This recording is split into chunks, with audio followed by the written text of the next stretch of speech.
Arizona. Hope you're having blah, blah, blah, blah, blah, blah. I hope you're having a super fantastic sparkling day.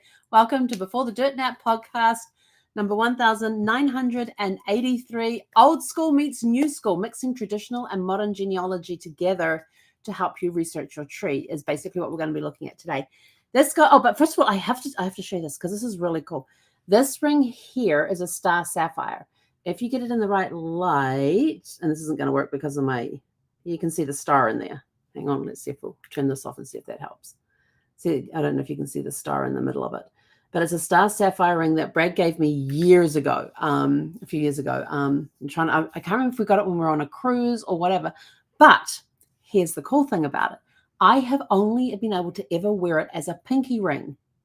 Yeah, I always used to wear it over here as a pinky ring. But then it got a little loose, so I didn't wear it anymore. But this morning I just picked it up and put it on, and on it went. So anyway, I love sapphires, and this was a star sapphire. I'd never seen it before, but when you move it, it has like a point, and then it has the white pieces coming out. It's just a really pretty stone. But anyway, so that was my big news for today. I've spent most of today, a good portion of today, taking photographs of stuff that I need to sell and getting it up online. I'm just sort of like, the only way I'm going to start that I'm really going to, with all the sorting and everything that's going on, the only way I'm ever going to get through it all is if I get rid of the stuff that I am definitely not taking. So all the sales stuff is going up at the moment. I think I've got up everything I took pictures of today. I still got to do some pricing on some stuff, figure it out, because you then got to sit down and work out, okay, how much do I want for this? How much did I pay for it? Because I had a couple of things that were brand new that I've never used. One of them was a projector that I bought for the house that has a big 100-inch screen on it, and I was going to hang it up on the wall and just use that rather than, I wasn't even sure if I still had a TV at that point. And use it instead of buying a TV. And I got it on a really, really good deal. And when I rented the place, I realized that I wasn't allowed to stick anything on the wall without their consent. And I'm like, dang it. But then I found out I did have a TV. I didn't have any legs for it because it used to be wall hung. So then I ordered some legs for it. So now it has legs. So there you go. Anyway, so what happened this morning is I was checking something on Facebook this morning. And one of the ancestry groups that I follow, there was a person in there who posted a thing about wanting to go back about the old school way of researching genealogy, which would be spending hours driving around in libraries, in archives, in record repositories all over the place, and in some cases all over the world. Now, I started doing research in genealogy about 15 years prior to Ancestry going online. And they've been online for over 25 years. 25 years. I think it was like 1999, 98 or 99 when they started. And I've basically been a member ever since. I used their free membership for a while, but then I couldn't get access to some of the records I wanted. So I started paying for the Whoopie-Doo, all the bells and whistles membership, and have been doing it ever since. I think my first payday was like 2002, I think. So yeah, I've given them thousands of dollars over the years. But somebody was talking about, about how we all sit there and we research online. We don't do old school research and all of that sort of thing. And I wrote this really cool response. The problem is I can't find the post because I have several groups that have Ancestry in the title, and I can't remember which one it is. And they're very active groups. So people are always posting in there. So the post gets pushed down, and I'm like, oh my gosh. But I put a really good response there about, I started this 15 years before Ancestry came in, before Ancestry went online with the records that they had at the time. I said, I love going into the archives, into libraries, into record repositories, and using the microfiche and the microfilm, the card catalogs, and filling out the forms to get the books brought out to us so we could see it, and then paying for copies. And, I loved all of that. It was all part of doing the research. And I was helping my mum do the research at the time. And then, of course, I took it over later on. And she would sit down and she would write letters and send them off to England. And I think it was mainly England. Yeah, mainly England, Scotland, to get copies, to see if they had copies of records or anything, because we had no way to know. All we could do was give them the information. This is the information we have. This is when they did it, and we're looking for their birth certificate and waiting months to get a reply. I said, now we can do it within days. We send an email off and we can get a response within days. Because some of them, they don't reply immediately that same day. Some of them take a few days to get because of all the replies that got coming in. It's a first come, first serve, and then they've got to do all the research as well. So it does take a few days for it to come back instead of months. And so there was that sort of stuff, and and you've got that. Technology has its place. Let's put it that way. So when you're I thought, well, let's talk about researching the old school method, because the old school method is still very much in existence today. I don't know why people call it old school, because it's still there. We have just added on a technology portion and now the DNA portion to give us more depth and more convenience and access to records as well. Because when you have to remember this, that out of all of the records that are online, and there are millions and millions and millions of records online, they represent about 5% or less of all the records available in the entire world. Figure that one out. So old school's definitely going to have to, so the old school method is definitely going to still have to be used, but with the added benefits of having technology and stuff, because now you can very easily find out online, where do I go to get these records? Where do I, if I at this site, how do I get copies of these records? And I would tell you, there's things like the National Archives, if you're doing research for genealogy and stuff, they have a fantastic help area where you can go in and you can look up, how do I get a copy of this record? And in fact, on the record, there'll probably be a place that you can, some of them have a place where you go order now, and you just click the button and you can order a copy. It'll tell you how much it's going to cost. You put your credit card information in, boom, and a few days later, you get it in the mail. Might be a week or two later. But anyway, but what's really cool is that it's made that so much easier. Instead of having to go traipse up to the archives, traipse through all their records, find the record, but we got to remember, not all of their records are online. Some records, some records have copyrights on them, so they cannot be put online. They cannot be skipped, and the copyright says that they cannot be put online. They have to be seen in person in that place. But if somebody is doing research on behalf of somebody else, yes, they can take a copy of it and then send it to that person. Or there are some copyrights where it's like you've got to be there in person and you can read it there at the thing, but you can't take a copy of it. So you have to sit down and you will have to transcribe out the information off the record in order to use it in your thing. And some people are just solely working online because they think everything is available online. Yeah, no. Remember that 5% thing? Yeah, 5%. Even though there's millions of records online, you can probably find the basic. In fact, you cannot find the basic information like births, deaths, and marriages for a lot of people, depending on what country you're researching, what area in that country you're researching, like states, provinces. They all have their own rules about births, deaths, and marriages and about getting that information. Some of them you have to show up in person. Some of them you have to prove that you are a direct descendant of that person. If they've passed, in order for you to get that information. The other one is that the person that you want the birth certificate for, if they're still alive, they have to show up in person. And if they are not, you have to show up in person and prove that you're a descendant of that child and give a copy of their death certificate. Yeah, some states make it very difficult for you to get records. Other states are very, not loosey-goosey, but a little easier to obtain records from. So they're, depending on what country, state, province, county, city, parish, whatever you're researching, they all have different rules based on when did they start recording, when were they required to start recording. So some just started recording stuff like in parish records. It was almost like what happened in the church log. Oh, this morning we baptized these people.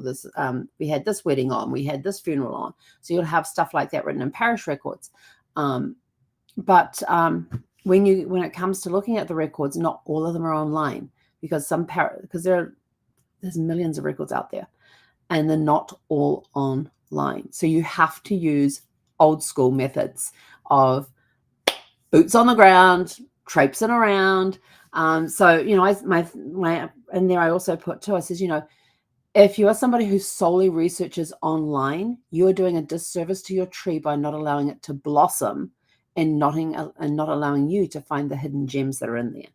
Sometimes when we come across brick walls within a tree, it's because the records aren't available online. So you actually have to get out of your seat, go outside the house, outside the library, whatever, and go and actually physically research at a physical building.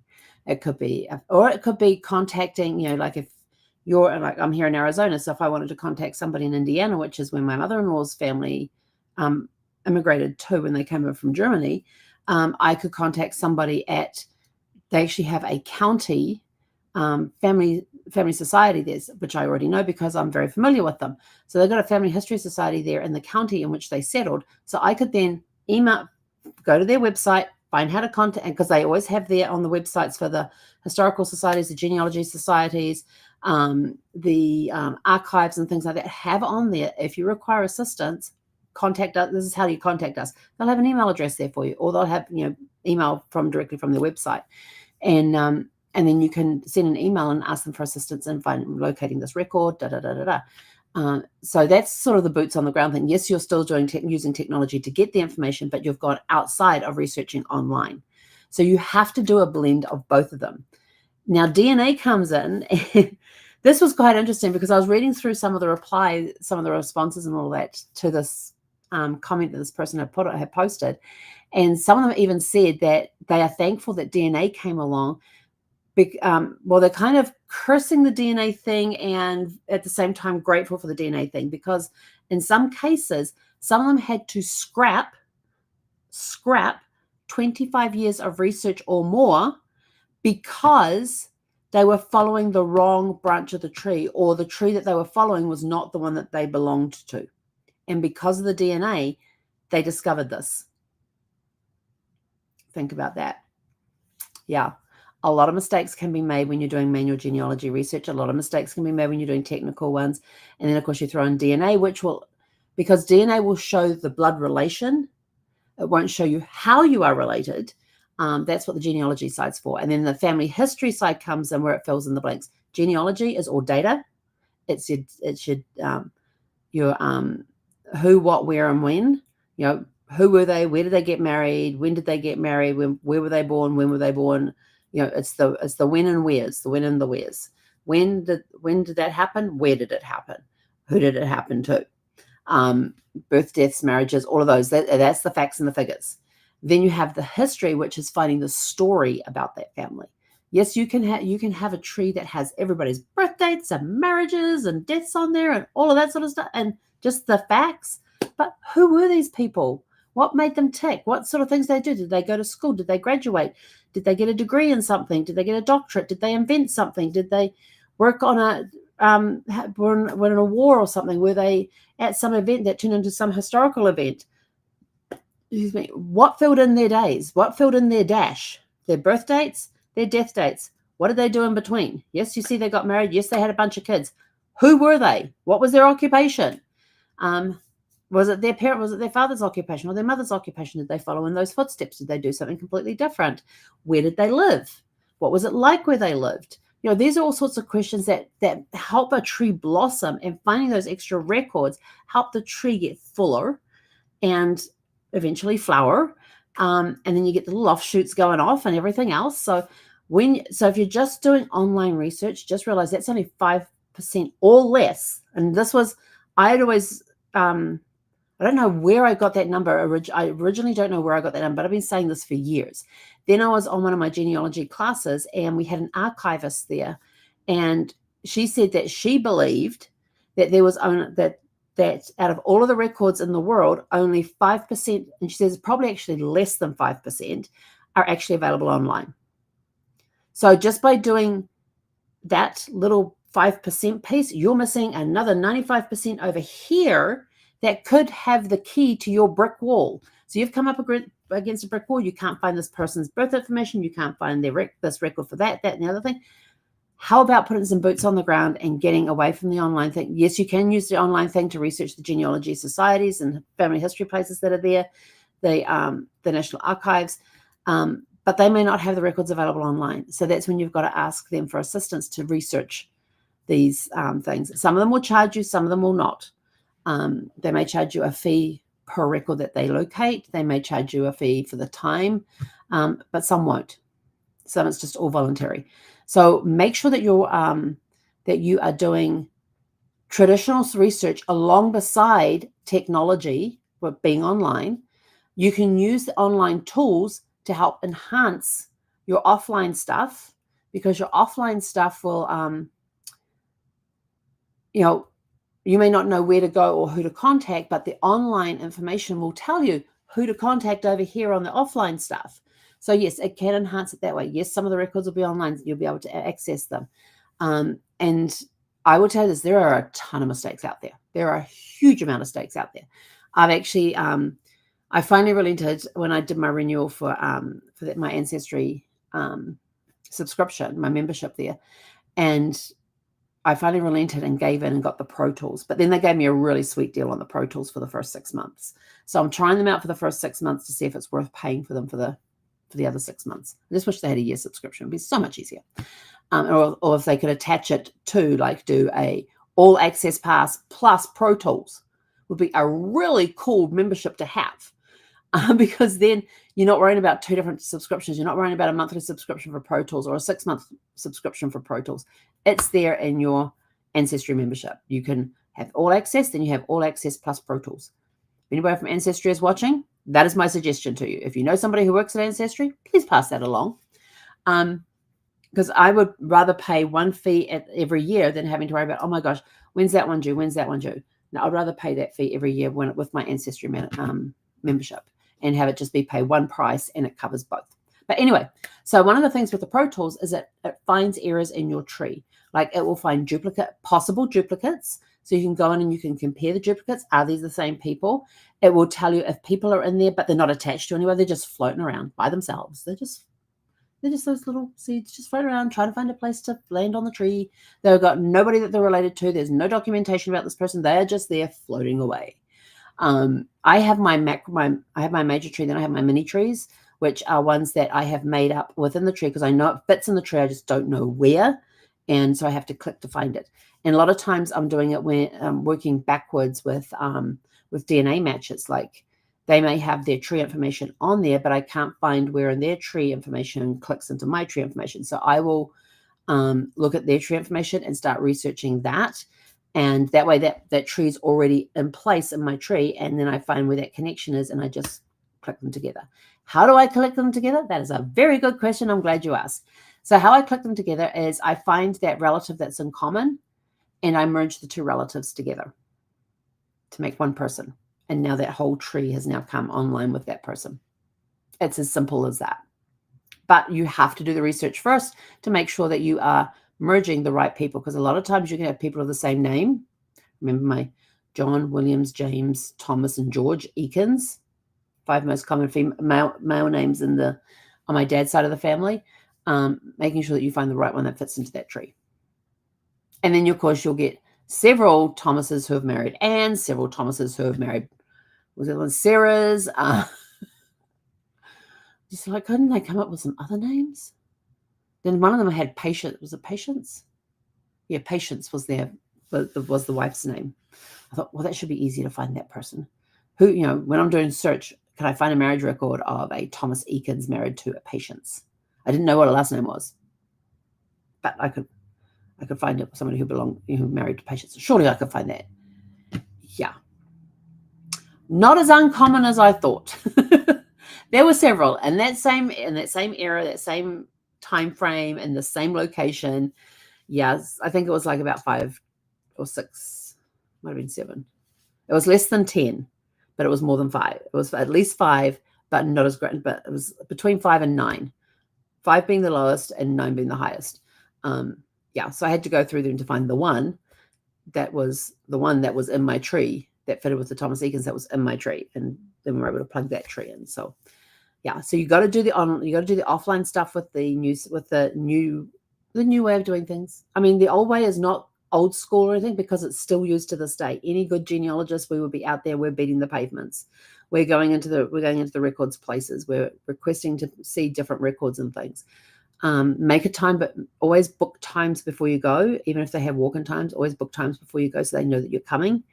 And they may even have already pulled the records for you. When you if you can make an appointment, tell them what records you're looking for. So when you arrive, they already have the records there and you're not sitting around waiting. But be nice to them. They got a job to do, but be nice. And then you've got DNA thrown in there. Well, DNA can prove can then prove the blood relations with the other people that you've already researched in your tree. And you may turn around and find out that you've been researching that tree for 5 years and there's not one single DNA match in that tree. You're matched to nobody in that tree. You've been following the wrong Thomas Eakins. You know, it could be something as simple as that. So, yes, we have we have the offline way of researching. We have the online way of researching. We now have DNA. Put the three together and your tree will blossom. And I'm not going to guarantee it. I would almost bet that that with your tree blossoming, some brick walls are going to disintegrate very, very quickly because you've now found the records and they were not online for whatever reason, be it copyright on the documentation or something, or be it the laws of that county, parish, town, state, whatever, that those records cannot be online. So maybe the key to unlocking your brick wall or knocking it down is in offline records. What are some of those that you can go research? Oh, hang on. I had a list. Didn't I have a list here? Hang on. Oh, no, that's the other project. I've got a couple of projects here with lists. Oh, there it is. So this is one of the documents I showed you back when we were talking about different documentation. This is a records checklist. Now, if you go down this list, you will find that most of these are not online. It's as simple as that. In some areas, you will find them online, but in most areas, you'll find that they're not online. So this is a mixture of online and offline research checklist. As you can see, there's a lot of stuff on here. I mean, I even just saw, where'd it go? Checkbooks and bank statements. Yeah. Diaries and journals. I thought I saw like a marriage. I thought I saw a marriage thing in here. Like the wedding album or something I thought I saw.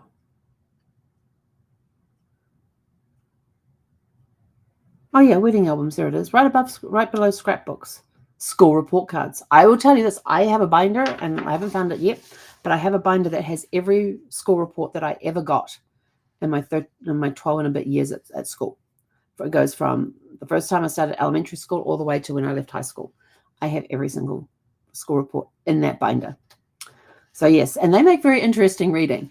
And here's a cool thing about school reports is that depending on the school, in our one we had, it was all handwritten out. So you had to learn to decipher the teacher's handwriting half the time. But you would have your actual grade. You would have a grade for effort. There'd be, I think there's like 3 grades you got for each class. And then there'll be a description, a piece where they could write notes in there about, needs to pay attention in school or likes to talk. And, yeah, some of those do sound familiar. Gives a lot of effort. But, they wouldn't just give you a grade for the class. There'll be a grade for the work, a grade for the effort that you put in. And what was the third one? Some of them had a third grade on them, and this is for each class. And then they had the comments written there. The teachers always write comments. And I don't recall seeing any of that on any of the boys' school reports that I got to see here in the States. And I thought, well, that's kind of, yeah, because they make interesting stories. I'll tell you what this, when I find my school report folder, I will do a show on it one night and just go through and just read some of the comments and stuff in there. Okay? Yes. It makes very interesting things looking back. Gossip and advice columns. There you go. There's another one that's on there. What's another one? Wolf scalp bounties. I'm going to have to look that one up. I've got no idea what it means, unless it's actually talking about scalping wolves. It doesn't sound nice because I like wolves. They're great. They're very intelligent animals. Custody papers. In estate inventories, you'll often find those in probate packets. Fraternal associations, hospitals, orphanages, police registers, prisons, schools, work farms, almshouses. The almshouses were for those that were poor that had to work off a debt. Let's see, prayer cards. Well, that was an interesting one. Do they still use prayer cards these days? Don't know if they still do. I know I found some. I was reading a book. What book was I reading? I was reading a book and they had some tear out prayer cards in the back. And I was like, didn't know they still use them. Let's see. What else have we gotten there? Runaway notices for slaves, indentured servants, and wives. That would be in the newspaper. Interesting. I know in the newspaper because I came across this for a client. It was part of the research I did for the client, but it turned around and her husband, because she had an affair and had a child and a child came from that affair. But the husband had written in the newspaper that he was not responsible for any debts, or what was the other word he used? Debts or actions of this particular and put in there his wife's, and he put in there his wife's name, which basically put people on notice that if you want to take her name, if she wants to have run a tab, I'm not paying for it. She's going to have to pay for it. And this was back in the 1920s. So women would have had to have a man sign that stuff for them to approve it and everything else. So yeah, so I thought that one was kind of interesting. Let's see, what other ones are in here? A little funny.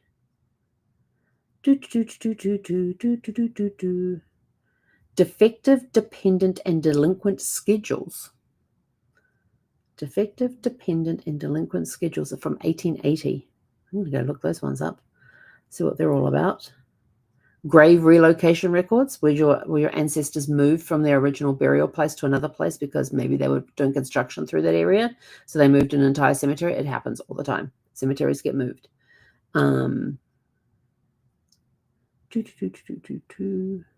Railroad, mining, and factory records, professional licenses, patents. There's another one for you. Patents. Do you have someone in your family who invented something or may have invented something? Check out the patent records. Merchant account books, insurance records, doctors and midwives journals, company newsletters. That's another cool one. Let's see what else is in here that could be. But a lot of what I'm seeing here, a lot of these may not be are not available online. So you're going to have to get out of the seat. You're going to have to go do some physical research at a physical building to help find some of this. One of my favorite places to visit is cemeteries, especially if I have the list of the people in the cemetery. You can go to the cemetery office and you can find out who purchased. You can find the cemetery record and find out who purchased that cemetery, that plot or plots, who is buried in there, because not everybody is named on the tombstone or the headstone of the grave. So who else is buried in there? Yeah, makes very interesting reading. Especially, I think it was what my second great grandmother did not like one of her son-in-laws, and he ended up getting buried in the same grave as her. I said to my mother, I said either the surviving family just didn't really worry about it because she's dead anyway, or they may not have known about the animosity of the grandparent not liking the dad or something. They may not have been aware of it at the time. Wouldn't it be nice for them to be in eternity? Oh, local histories. It's another good place. And local histories, we're talking about, where they sometimes do like some places will do like a yearbook. I mean, you've got the school yearbooks, but there are some places that will do like a local yearbook for the county, for the city, and they will mention people in there of who have done something in the community during that time that was of significance, so they now get mentioned in the book. So yeah, there's lots of different things that you can find in there. And where would you find those? The local library. Yeah, that brick and mortar building that has books in there, the shelves of books. You'll find all sorts. I love going into libraries too. I just like the smell and the peacefulness about a library. Well, I went into one time, the kids were running around and nobody was saying anything. The librarian wasn't even doing anything, and I'm like, this is not a library. Libraries you go into and you feel a sense of calm and peace, and it's quiet. Yes, people are whispering away, and that's fine. But it's a very quiet place to sit and read, to be able to do some research, to do some. I've done work from a library before. I have done research in libraries. I put my stuff down at a place near where the books are that I need to access, and I'm there for, an hour or two, maybe 3. Well, until the body says we need sustenance if you want to keep going. But anyway, there are lots of different places that you can go to find records and everything else. If you want to know more about that, feel free to private message me and we can chat about other places that you could go, about brick walls that you have in your research, and give you options outside of online that you could go to research that. Yes, you'll probably have to do some research online to find out about the place you're going to go to, what you need to do. And this is really cool because some places where you actually can do the research, like the Family Research Library that's in Salt Lake City, any of their family libraries, they always, if you go to their website, they tell you how to prepare for a visit, which is absolutely awesome because they tell you what things you can bring in, what you can't bring in, and what to do, to how to make the most of your time that's there. Come with whatever it is that you're going to be researching. And then other places like National Archives and stuff will have a thing about preparing for your visit, prepare for your visit to come here. I mean, even going through, if you're in DC, going through like the American History Museum, you may find a relative there on display, or a story about your relative. You never know what's just going to come up. That's why it's important to read the plaques, read the descriptions. I'm one of those people that will read everything because a name might stick out to me and go, oh, why is that name familiar? And I jot down the information. And then when I get home, I get on Ancestry and have a look, and oh, there's that person in my tree, or there's that name in my tree. Now am I related to that person that we just learned about today? In fact, it was interesting. We were going through the Gallipoli exhibit, and I spent my teenage years in this little town of 6,500 people, which I absolutely loved my teenage years there. And it was in Waitara. It's just north, just along the coastline from New Plymouth down here, and you come up the coastline to Waitara. And they had a big freezing works there. I don't know if the freezing works is still there. I think they might have closed that down. But they used to have a freezing works there, and that was the main employment center for most of the people in town. And they had the local Maori marae was there as well. And it was a really cool marae. We got to spend a lot of time there on the marae as part of school. And then also part of St. John's, which was the St. John's ambulance, which is where I learned how to do first aid. It was like a take like Girl Scouts and Boy Scouts and that, and make it all about first aid. And that's kind of what the St. John's program was. It was teaching everybody about. It was teaching kids about teenagers about first aid. If you come across an accident, how do you evaluate the scene and figure out who needs help first? How do you, the 10,001 uses of a triangular bandage. We had to know all of those. We got badges along the way for things that we had achieved as well. We had competitions that we would go to where our team, and we had to do marching, and formation, and right wheels, left wheels, and all of that sort of stuff, which came in handy later on when I was in the Air Force. And then we also had mock scenes set up for us, and we got evaluated on how the team leader got evaluated on how well they led the team to secure the scene and evaluate the scene and start treatment. I tell you, St. John's, we had this big box. It was huge. We had this big box, and inside was all of these injuries. And like there were things like, a bone sticking out. So you just slap it on your arm, and you've got a broken arm and you can see the bone coming out, or you slap it on your leg. And so when we were doing practice scenes and stuff, we would go and stick injuries on ourselves, and then go lay however we were supposed to lay, or sit, or whatever.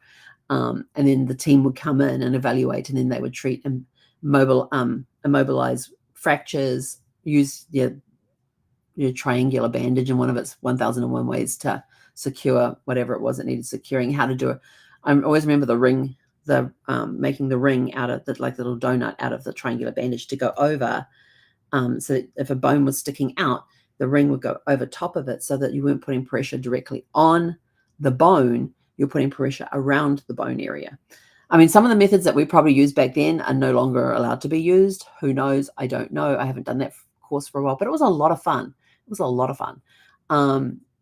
Where did I go with that? Oh, so anyway, so we're at the exhibit for Gallipoli. That's what it was. We're at the exhibit for Gallipoli, and we're going through there. And I came across this name, and I thought, I know that name. Why do I know that name? And I thought, and my dad was with me. I go, I know where he's buried. And my dad goes, you do? Wait, yeah. I says, you do too. You just probably don't realize it. He goes, well, where are they buried? I said, on the marae, and Owaifetara Marae, which is the name of the marae that was there. And they had this big column with a statue on top of it, which was Sir Peter Buck, and there's a little door at the bottom of the thing, and his remains were at the bottom of that. column that was there in his honor. And my dad's like, really? I says, yeah. I said, the next time you're up in Waitara and you're allowed and you get invited on the marae, go check it out. Because you go onto the marae and the meeting house is straight ahead, and over to the right is this big tall column with this figure on top, and that's Sir Peter Buck. And he was there in Gallipoli, which I didn't realize he was there in Gallipoli. We learned some history about Sir Peter Buck, but not a lot of history about him in high school. And Gallipoli was not mentioned at all.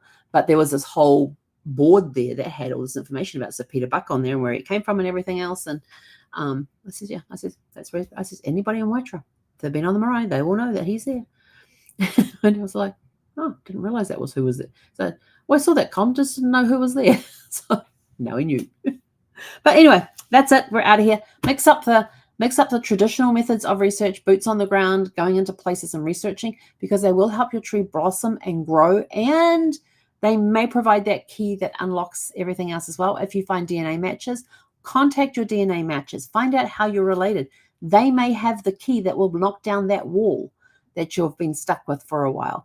So everything, if you mix the three together, the traditional methods of research, the online methods of researching, and the DNA matches, mix those three together, you have a very potent tool that will help you help your tree grow and blossom and unlock secrets and unlock knock down block walls, knock down brick walls. And that sort of thing. So, go out there and have fun with it. If you're not sure where to start with offline stuff, research it. If you've got a record that you're looking for and you can't find it online, where could it possibly be held offline? And maybe you could set up a time to go there. Or here's a task for this week. Contact a family history or a genealogical society in an area that is away from where you are. Not an easy drive. It could be across country. It could be across country, and find a relative that was in that area, and you want to find out more information about them and see if you can find the genealogical society or family history page, go to those pages and find out how to ask for help in that area for those particular records that you cannot find online. With that, we are out of here. So go out, have a super fantastic sparkling evening, and we'll catch you guys back here tomorrow evening.